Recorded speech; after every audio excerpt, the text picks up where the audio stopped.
We just started, this was in Genesis, start Genesis 1, 2, 3. We look at the way God designed us, and we have to say, okay, this is not an accident. This is not a mistake. We were made to be different from one another in our genders. And that is not to be looked at and cursed and say, women, if they would just get on board with this, or men, if they would only, but rather it's to be blessed and to be celebrated, and there's a reason for it. But that in that creation, that we were made to be whole and made to be together and made to be in this union called marriage, there was a brokenness that happened at the fall and the sin. There's this crack that takes place in the unity. And what was made to be whole starts to come apart, starts to fray. And we have to now think about this. Why is this hard? Where is the challenge in this? And then how do we do it the way that it was created to be done? How many have heard the word holiness before? Holiness, right? That word maybe conjures up different images depending on your background. For many of you, for some of you, maybe that word holiness is, we don't wear makeup here, or women don't wear pants, or we don't go to movies or drink alcohol, or some kind of rule or regulation that kind of created this holiness. Or for some, it conjures up images of some Pentecostal manifestation or something like that, people shouting or rolling on the aisles. But holiness is woven all throughout Scripture. And holiness really just means something entirely set apart, something entirely different. So God says all throughout the Old Testament, he speaks of his holiness. And Jason used the word several times there just a second ago. He used the word whole. And whole and holiness are cousins. They're related to one another. Because God is whole. He's complete in himself. God's not fragmented, divided, confused, kind of schizophrenic, kind of one up one day and down the next. God is whole. In fact, you find the revelation of God showing up in the life of Jesus, where you find the Father and the Son and the Holy Spirit speaking at that river Jordan. And you see this three pieces of God, which is another sermon series, but you see this three pieces of God, and they're all in unity. They're not in competition with one another. They're committed to one another. And so God calls us into a covenant relationship from the very beginning. Here's what it says in Deuteronomy. Deuteronomy is the second telling of the law. So this first appears in Exodus, but Moses is retelling this story to the group of people that have come out of Egypt. And he's describing God's heart towards them and for them. Moses summoned all of Israel and said, "Hear, O Israel, the decrees and the laws that I declare in your hearing today." So Moses is restating what we know as the 10 Commandments. "Learn them and be sure to follow them. The Lord our God made a covenant with us at Horeb. It was not with our fathers that the Lord made this covenant, but with us, with all of us who are alive here today." We don't use the word covenant much anymore, maybe in a building, subdivision or something, but we don't use the word covenant much anymore, but it's a very powerful word because it's an agreement between two parties, two people. It's an agreement that they swear to or sign off on that says, I'll keep my end of the bargain, you keep your end of the bargain, and as long as we keep that, man, we're going to be in deep relationship with one another. Right? And he says, at that time I stood between you. He says, the Lord spoke to you face to face out of the fire in the mountain. At that time I stood between the Lord and you to declare to you the word of the Lord, because you were afraid of the fire and you didn't want to go up on the mountain. So God was revealing himself in a powerful way in that form of fire. But out of that fire the Lord said, I am the Lord your God who brought you out of Egypt. I brought you out of the pit and out of the land of slavery. And listen, now you shall have no other gods before me. You shall not make for yourself an idol in the form of anything in heaven above or on earth below or the waters below. And you shall not bow down to them or worship them. For I, the Lord your God, am a jealous God, punishing the children for the sins of the fathers to the third and fourth generation of those who hate me, but showing love to 1,000 generations to those who love me and keep my commands. It's interesting that God is speaking here of this holy relationship, this undivided heart that says, I'll be yours and you'll be mine. But don't inject something artificial in there. Don't inject something made by your own hands. Don't bow down to something that is not God, that cannot save you. And he's laying out the parameters. We know them in the 10 Commandments, but really what those are is these agreements that says, if we'll walk in these, this covenant will stay in place. If we break these, the covenant begins to come apart. You ever heard that before and it kind of made you scratch your head that God's a jealous God? We don't think of jealousy as an attribute that is attractive or good. So when you hear God is a jealous God, it might make you go, well, why does he have that flaw? But it's not a flaw. When the first commandment says, you have no other gods before me, this is what's best for us. And he knows anything you put in between me and you is going to cause you harm. And so I'm jealous for that relationship because I hate the things that want to destroy you. And idolatry will want to destroy you. These things will kill you. And in fact, he reiterates it in Deuteronomy 6, starting in verse 4. It says, "Hear, O Israel, the Lord your God, the Lord is one." Something they would say continually over and over to themselves throughout history.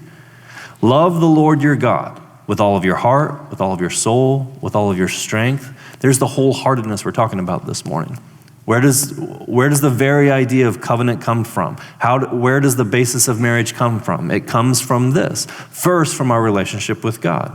So these commandments that I give you today are to be upon your hearts. Impress them on your children. Talk about them when you sit at home and when you walk along the road, when you lie down and when you get up.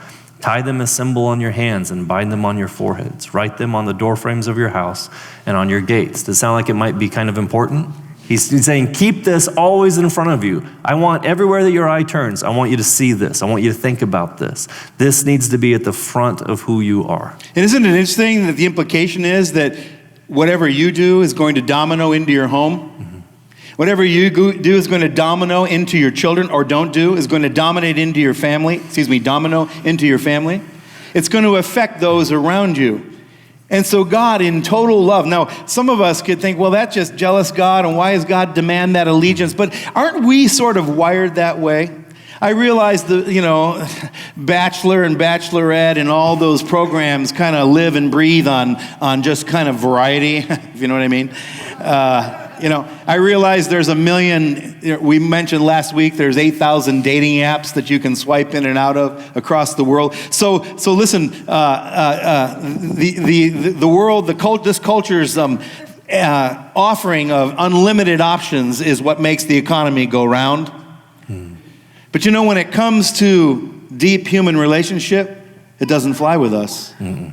It doesn't fly with us. In fact, what makes your relationship unique and special with your spouse is the fact that it's closed. Now, I know also as well that open relationships are kind of a big thing right now. Married couples are sort of saying, well, we're going to be married, but we're going to experience each other sexually and those kinds of things. You can do that physically, but you can't do that emotionally. It doesn't fly. You can't be emotionally intimate with multiple people without ending up mentally ill or spiritually destroyed. You can have physical relationships with all kinds of people, but you cannot be emotionally intimate with multiple people without ending up torn and ragged and broken on the inside. So what God is saying is, I want to enter into this intimate covenant relationship. That, by the way, is why breaking up is hard to do, because we think it was just a physical fling, or we just had this fling, but not according to God, because God invented the idea of sexuality. And when two become one and you stand up and walk away, that ripping sound you feel, those are your emotions becoming jagged. And so God says, listen, I'm going to enter into a covenant relationship with you, and I will be faithful to you. My heart is whole. I'm not looking for other lovers. I've chosen you. But for this to work, you have to reciprocate. For this to work, you can't have other lovers either. You can't have other gods. You can't put anything before me, because in that moment, this thing will start to come apart. What Bruce is describing is a biblical worldview, and we've got to think this way, because the world will say, connecting physically is as easy as swiping. It's that easy. But what he's saying is, we're not just physical beings. You'd come together physically, but you don't only come together physically, you come together spiritually as well. And that is your sexuality is an extremely powerful thing. That's why it needs a container that can hold that power, and that container is called marriage. And that undivided heart, that wholeness in marriage is one of the most powerful things. That's why the family can flow from that, because all the power that's contained in that can be used for good or it can be destructive as it pulls apart. The same way we pull apart an atom and it becomes one of the most powerful things in the world that we know of so far. That pulling apart of an atom, the pulling apart of the nuclear family, the pulling apart of that physical and spiritual relationship. As it happens, breaking up is hard to do. It causes an explosion. It leaves us ragged. Matter of fact, David knew this very well. He'd experienced it himself. He'd done this to himself. He saw the fallout of this. He'd seen a lot of things through his life. But one of the greatest prayers of his heart, you see in Psalms 86 and 11, he says, "Teach me your way, O Lord, and I will walk in your truth. Give me an undivided heart that I may fear your name." He understands it. He's like, I've experienced this, my heart going different directions, and it's nearly destroyed me. God, teach me to have an undivided heart, a pure love. Jesus would pray for us in the end of his life. He says, "My prayer, Father, is not for them alone. I pray for all those who will believe in me through their message." So Jesus here in 17 is praying for you and I 2,000 years later. He saw us coming. He said, "I pray that all of them may be one, just as you are in me and I am in you. May they also be in us, so the world may believe that you've sent me."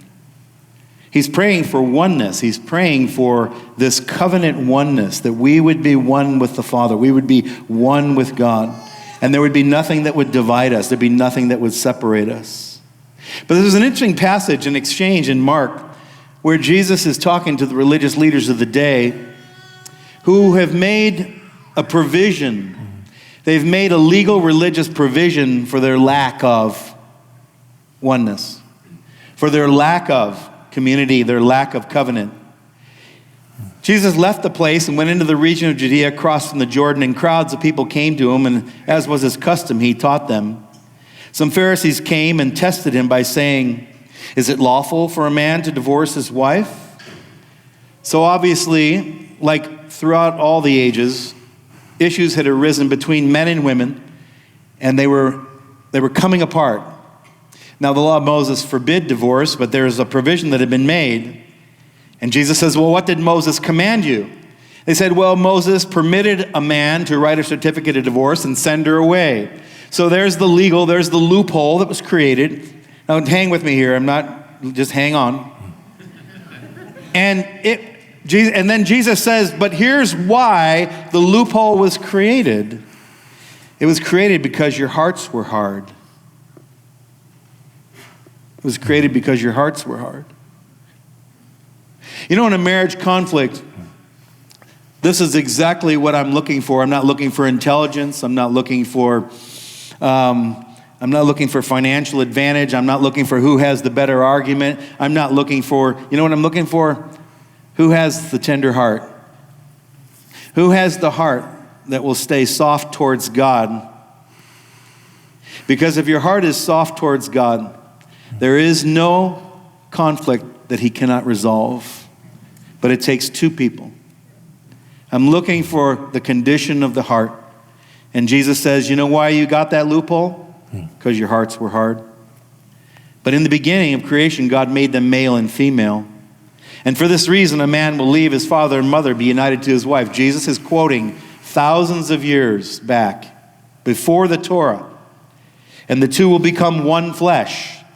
So they are no longer two, but one flesh. Therefore, what God has joined together, let no one separate. So that was the original intent of God. Now, hang with me. If you're here this morning and you've had some tough times, please don't go to condemnation. Just hang with us. But this is God's original intent. It was never meant to come apart. It was never meant to disintegrate. But Jesus is recognizing that it does, and it did. It's worth pointing out here, last week's sermon where we talked about, right, it's interesting that the enemy didn't come in after the stars were made, after the earth was made, after the animals were made. He came in after the marriage. And that in the conversation that God has with his children, after that brokenness takes place, part of the conversation is, this is how you're going to relate to one another from now on. And he speaks to the woman. He says, there's going to be this desire in you. You're going to have a desire for him. You're going to look for something in him that you won't find. And he speaks to the man, like, you're going to find this now, that your desire is going to be, and you're going to try to get meaningfulness, and you're trying to get meaning for your life out of this place, but you're not going to find it there. And that's why this hardness that took place, this brokenness that took place, to really heal it, he has to go past that into the way that we were first created. Because there is no marriage, there is no earthly relationship that will satisfy the hunger that God put in our hearts first for himself. That's why this week we're talking about our relationship with God first. Because if you try to make marriage that thing, it is simply not strong enough to be God for you. It's just not. Isn't it interesting, if you read the history all throughout the Old Testament of God's people, that they never fell, they were never conquered from their enemies on the outside unless they'd already fallen on the inside. They were never conquered, even though enemies came at them in different times, but they were never conquered from the outside unless they'd already been broken on the inside, unless they'd already fallen into idolatry on the inside. And so there's this idea of wholeness at the core of our being, and it's a constant state of struggle for all of us. Because one, like he just described, the enemy of our souls and the enemy of God hates the idea, because it's a picture we just read. It's a picture of God to the universe. It's a picture of God to a watching world. Wait a minute, you're going to be faithful to this God, come what may. Wait a minute, you're going to be faithful even when it doesn't seem like things are going your way. You're going to be faithful when you don't get your way. You're going to remain. That's inexplainable to a watching world. I'm with God through thick and thin. Though he slay me, Job said. And Job arguably went through more than any of us in this room. Though he slay me, yet will I trust him. And so you hear the deep covenant commitment on the part of Job. I will not take the easy way out. The Apostle Paul in the book of Hebrews, he says, he throws out this seemingly random verse towards the end. He says, listen, keep your lives free from the love of money, and be content with what you have, because God has said, never will I leave you, never will I forsake you. What is it? It's like, is he just picking on money here? Not necessarily. He's saying, listen, there's a security that God offers, and you're never going to find that security in something else, in this case, like money. He said, there's something, this faithfulness that I offer you, that money will never provide. And then he says, because God, he reminds them, listen, you know what God has said? I will never leave you or forsake you. I will never leave you or forsake you. You know what that is? That's security. Two people look at each other on the altar on that wedding day and said, I will always be yours and you will always be mine, and sickness and in health, and so on and so forth. I don't know about you, but money has forsaken me at times over my life. You ever have money and it just sort of disappears? Where did you go? Did you ever get a big check from the income tax and you have plans for that check, and then 2 days later a bill comes in? He's like, nah, can't touch it. Sorry, it's mine. Listen, money can never be your security. See? And so Paul's putting his finger on something. He says, no, listen. He said, only God is faithful enough to stick with you. The Lord is my helper. And then what does he say? I will not be afraid. What can men do to me? The Lord is my helper. I won't be afraid. You know what security is? I love this definition. Security is the freedom from the fear of want, harm, or loss.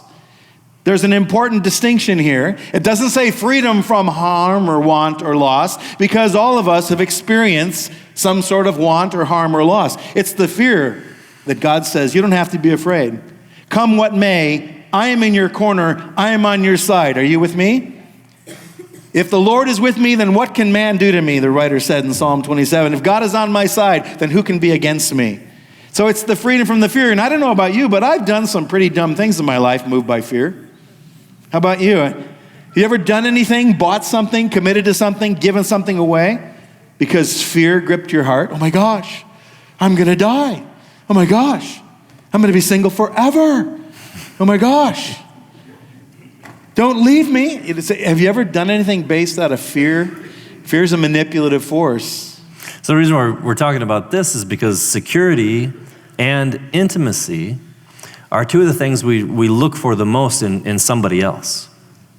As we scan the crowd, as the bachelor looks at the bachelorette, as the bachelorette looks at the bachelor, they're thinking, can I be safe with you? Are you a safe place? Can I find intimacy with you? And those are legitimate questions. But the answer that we're saying today is that unless you find it first with God, not money, not marriage, not any created thing will give you that. You first have to find it in God. And then you can actually have the freedom to put marriage in its proper place, not elevate it to be something that it can never be for you. If I can just find that right girl, then I just know I'll be happy. But also not put it down where it's not supposed to be either. Marriage is this terrible thing and we shouldn't enter into it and all the pain that comes from marriage. But put it in its proper created place where God made it to be. And then it can be the blessing that God made it to be from us. But to understand that, first we got to find it in Scripture. So our culture is, I think, almost glorifies wandering. Our culture glorifies a divided heart, glorifies the right to experience multiple options without any kinds of consequences. And those of you that are maybe the baby boomers in the room remember a guy by the name of Hank Williams, probably one of the granddaddies of country western. For the modernists in the room, he writes, "Your cheating heart will make you weep. You'll cry and try to sleep, but sleep won't come the whole night through. Your cheating heart," he says, "will tell on you. When tears come down like falling rain, you'll toss around and call my name. You'll walk the floor the way I do. Your cheating heart will tell on you. Your cheating heart will pine someday and crave the love you threw away. The time will come when you'll be blue. Your cheating heart will tell on you." Is that like the 90% of country western or what? I don't know, but it's like this. It's like he touched a nerve. And the reason it was best-selling is because he's talking about where humanity lives. He touched a nerve. He's like, oh yeah, that resonates with me because I've been cheated on. See, why did he say for the modernists in the room? Because he's writing at a time where there's still considered to be a right and a wrong. Yeah. And there's a moral to his story. I'm right and you did me wrong. Shame on you. Yeah, shame. There's shame on you. But we sing our theology, guys. You turn on the radio and listen to the culture, and it's singing the message of the day. It's singing the theology of the day, the culture of the day. That's why we come together to do that here, and we sing songs like "I Believe," and we state what we believe because it's being stated everywhere else you go. How about 2013 or 14, a few years ago, Miley Cyrus now has updated the thread. It's our party, we can do what we want. It's our party, we can say what we want. We can love what we want, who we want. We can kiss who we want. We can see who we want. Remember, only God can judge us. Forget the haters, because somebody loves you. And everybody's in line in the bathroom, trying to get a line in the bathroom. We're all so turned up here, getting turned up. Yeah.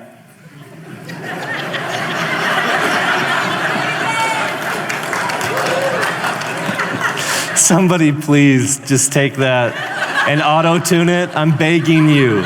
Someone out there has the power to do this on YouTube. I tried to read it with feeling. Auto-tune that. I mean, I can picture it. And the message here isn't shame on you. The message is don't tell me what's right and wrong. In fact, judging is the worst sin. Not cheating anymore. It's just don't judge me. No one has the right to judge me. We're reading this because that's how far the slide has happened. You know, every time we do this series, we've done it several times over the last 10, 12, 15 years. Man, honestly, I can feel the tension because it goes against the flow. It goes against the grain of our current culture. You can feel it. You start talking this outside of this room, and some people think you're crazy. You're a hater. You're judging me. What? Faithful to one? Come on. What century are you living in? But God knows best. You know, in the Bible, in the book of Proverbs, most of the Proverbs is written by a father to his young son, who he's trying to protect, and he's trying to shape his life so that his life doesn't get hammered. And he says in Proverbs 9, son, he portrays both foolishness and wisdom as a woman who calls out, who just says, turn in here. Folly, he says, is an unruly woman. She's simple and knows nothing. She sits at the door of her house on a seat at the highest place of the city, and she calls out to those who pass by, who go straight on their way. And she says, come on, let all the simple come to my house. The simple in this passage, the simple in Proverbs, is always an inexperienced youth. It's someone who just doesn't have any experience with life, someone who's a little naive and uninformed. And so this woman, folly, this temptation to folly, to foolishness, stands there and says, hey, come on in. Those who have no sense yet of right and wrong, of danger, she says, hey, you know what? Stolen water is sweet. You hear what she's describing here? She's not talking about H2O here. Stolen water is sweet. Food eaten in secret is delicious. In other words, you don't want to get stuck in some boring monogamous relationship for the rest of your life. You know, the stolen bread and water, that's the sweetest. That's where the thrill is. But little do they know that the dead are there and that her guests are deep in the realm of the dead. Wisdom speaks too in Proverbs 6:20-24. The father speaks to his son and says, my son, keep your father's command and do not forsake your mother's teaching. Bind them always on your heart and fasten them around your neck. And the interesting here is he's talking to the same young man, inexperienced, doesn't know, but he's saying you can arm yourself for this. You don't have to fall into that trap. And this is what the armor looks like. When you walk, they will guide you. When you sleep, they will watch over you. When you wake, they will speak to you. For this command is a lamp, this teaching is a light, and correction and instruction are a way of life, keeping you from your neighbor's wife, from the smooth talk of a wayward woman. Do not lust in your heart after her beauty, or let her captivate you with her eyes. Can a man scoop fire into his lap without his clothes being burned? Can a man walk on hot coals without his feet being scorched? So is he who sleeps with another man's wife. No one who touches her will go unpunished, for jealousy arouses a husband's fury, and he will show no mercy when he takes revenge. He will not accept any compensation. He will refuse a bribe, however great it is. Just that word from a father. Can a man scoop fire into his lap without his clothes being burned? Like, young person after young person that just tries to convince us or themselves that, no, this is different. I'm special. This is, we love each other and we don't need that piece of paper, and we just, it's okay that we live together. We love Jesus too, just as much as you. I'd say fire still burns. Fire still burns. We have no desire to keep good things from you. This is not the church's greatest goal in life, is to keep good things from people. Just the opposite. Just the opposite of that. We want good. Your Father wants good things for you. And it's the lie of the enemy that he's trying to keep good things from. It's the lie he used on Adam and Eve. Yeah. Oh, he doesn't want you to eat this because it's good. But man, stolen fruit's delicious. There's inherent danger in being young and dumb. That's why your insurance is higher. Mm-hmm. I mean, right? Mm-hmm. The insurance companies know something about statistics and about human nature. Yep. Listen, again, I'm not being sarcastic. There is inherent danger in being young and inexperienced because you're just vulnerable. You don't know. You just haven't been there. That's why you have parents, hopefully. That's why you have people around you that have been there, done that. Anybody ever just kind of clash with your parents when you were younger because you knew better? And then a few years later, you're like, actually, truth is, I was an idiot. And it's like, I had conversations with my father in my late 20s where I had to go back and say, man, I'm sorry. But there's even greater danger in being young, dumb, and stubborn. And of course, the greatest danger is being old, dumb, and stubborn. And you ever run into people like that? They almost, it's a point of pride to them. I just have to learn things the hard way. I just got to do it my own way. You shouldn't brag about that. Every time I hear that, I'm just like, I got no desire to walk with you. because I don't want to go the direction you're going. You know, I just got to hit my head against the wall a few times before I'm sure it's a wall. Okay, I'd rather listen to someone. I'd rather find the door. So let's not be proud. Like we're saying that we're not condemning young and dumb. We've all been young and dumb. Absolutely. We've all been there.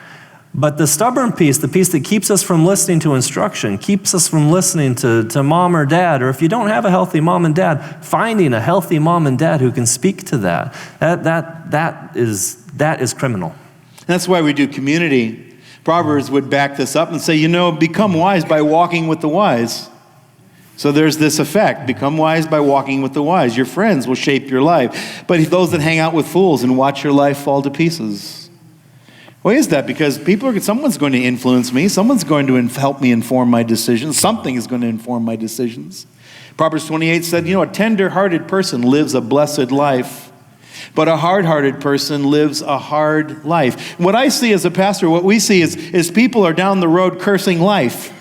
They're angry at life. Life has treated me. Life dealt me a bad hand. Men have dealt me bad hands. My God dealt me a bad hand, and they're angry at life. But according to this, the problem lives upstream somewhere. Somewhere along the line, that bad hand hardened my heart. And now I'm angry. Man, I'm angry. Man, anger, you guys, is just poison in a relationship. I said last week at the 11 o'clock, men, your anger, as justifiable as you may think it is, it'll poison the relationship. Women don't do well with anger. I know you can do it yourselves as well, ladies, but man, in a marriage, the anger of a man, because you weren't meant to be that in that relationship. Again, there's a place for righteous anger, I get that. But I'm talking about the anger that hardens our hearts. It says, blessed is the one who always trembles before God, but whoever hardens their heart falls into trouble. Life is hard, but hard hearts make it harder. That's the way it works. And a tender-hearted person, that's the most valuable attribute you can have, honestly. Everything else can come from that. If you have tender heart, then you can gain wisdom. If you have a tender heart, then you can gain character. If you have a tender heart, then you can gain self-control. You can gain a lot of things. But if you start with a hard heart, then all those things they're not going to come. They're not going to come easy, at least. But a tender-hearted person, tender towards the heart of God, listening to the heart of God. But how do we get there? How do you go from hard-hearted to tender-hearted? What does that look like? There's a quote I'd like to put up. I'm going to jump a couple here. Les Parrott, a Christian psychiatrist, professor, an author, and speaker on marriages all over the world, says, if you try to find intimacy with another person, oneness, before achieving a sense of wholeness on your own, then all your relationships become an attempt to complete yourself. That's worth taking a picture of. Think about what he's saying. If you're here this morning and you don't believe in the Bible or the God of the universe, then I am so grateful that you're here, but this probably doesn't click yet. And if you need some time to think it over, that's great. But if you're a Christian here this morning, if you're a follower of Jesus, and it's true that God created the world, and then he created men and women in their differences, but he created them not to compete, but to complete one another, to come together and create something totally new called this oneness. Then God has the recipe and the power to make it happen.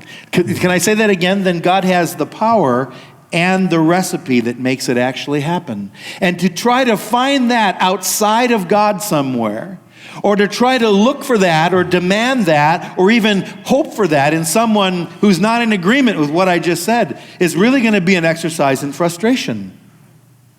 Do we see that? God calls us to oneness with him, calls us to wholeness through him, and then he says, now I want you to enter into another relationship horizontally, and I want you both to enjoy what you found. But if one person is dragging their feet, if one person hasn't found it yet, the relationship is destined for friction. Can two walk together unless they agree? This is why evangelistic dating, missionary dating doesn't work very well. Well, I'm just going to win him over to the kingdom. I'm going to win him to the Lord. You could have some influence, but unless he's found some measure of wholeness, you're opening your life up to some pain. I'm not saying it's impossible. I'm just saying it's going to be a little bit of a rough ride. And so back in the Old Testament, God saw this coming. He saw the wandering heart. He saw the fragmented living. He saw the constant temptation to put something in front of him. And here's what he did.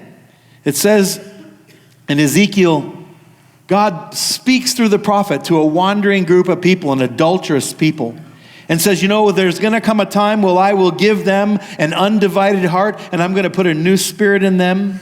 And I'm going to take out this heart of stone, and I'm going to give them a heart of flesh. You hear that promise? That's the work of the transforming power of the gospel. I'm going to take out that heart of stone. I see how it got here. I am well aware of the pain that caused this. I'm well aware of the hardening process, but here's what I'm going to do. I'm going to do something miraculous. I'm going to take out that heart of stone, and I'm going to put in a heart that beats again for me and for others, and a heart that can do it. God doesn't call us to something he doesn't help us be capable of. This is what Jesus is talking about when he describes in John chapter 3 being born again. This is it. This is that's a thing that only God can do. That's what we're getting at. Like, after God has given me a new heart, then I can keep it tender or I can harden it, but only he can give me a new heart. This only comes from him. This is more than reform. This is resurrection. That's why you hear us talk about it a lot around here. Resurrection life. Because we're not just a gym say, come on guys, be better, work harder. You could do this. You can't. The part of the gospel message is you can't do this. We're dead in our trespasses and sin. He has to resurrect us, give us a new heart. So that's something we come to him for. We ask him for. God, my heart is dead. Would you soften my heart? And sometimes we need to be born again. This quote sounds like the one we just had up here a few minutes ago, like it's really just for the singles in the room. Like, oh yeah, I should really work on being whole in God before I look for another. But I could tell you in my 28 years of marriage that I have to keep this in front of me all the time. That the more I find my wholeness in God, the less demanding I am of my wife to complete me, right? To come on, you need to be there for me, or what happened to this, or I thought we had an agreement here, and the pressure on her is great because I'm looking for her to be something that she cannot be for me. Only God can be. Worship team can come up, we'll finish. Ron here in the front row is a professional woodworker, furniture maker his entire life. I remember when I was in high school, I took a wood shop class. I think it was to get out of algebra, if I remember right. And one of the first things they do is hey, you're going to make a breadboard, kid. Mm-hmm. Okay? They take different strips of wood and they cut them all up the same size. And then they teach you how to glue each side. Then you put it in a clamp. And then when it dries, the instructor would just pick it up and he would throw it on the floor. And if it didn't break in pieces, you passed. Mm-hmm. What is he checking? You could have made a breadboard out of just one piece of wood, but no. He's checking the bond. He's checking the bond, and anybody who's worked with wood knows that you can get two good pieces of wood, but if there's some kind of debris between those two pieces, doesn't matter how good the glue is, that's where it's going to come apart. In 41 years of marriage, Lynn and I have been married. In the early days, we didn't have a lot of input coming in. We both became Christians in the first year of our marriage. We were 23 years of age. We'd already been living together. And over the first few months and first few years, we were coming apart left and right. And you know where we came apart? Is in the debris, the baggage, the wreckage from our previous life, the unresolved issues, the wandering eyes and the wandering heart. Physically, we didn't have any problems. Spiritually and emotionally, we struggled every day. And God says, listen, come back. Let me work on your heart. Before you try to run, walk with me. Come on, I'll help you in this. Don't touch my debris, God. No, actually, this is a loving thing I'm trying to do. Because what I want to do is I want to create a bond that if you fall or something drops you, you're not going to break. So in your past, I think there's a little fold out in your bulletin. There's a couple questions we want to ask. Concerning your past, are there unresolved issues in my life that weaken the bond of faithfulness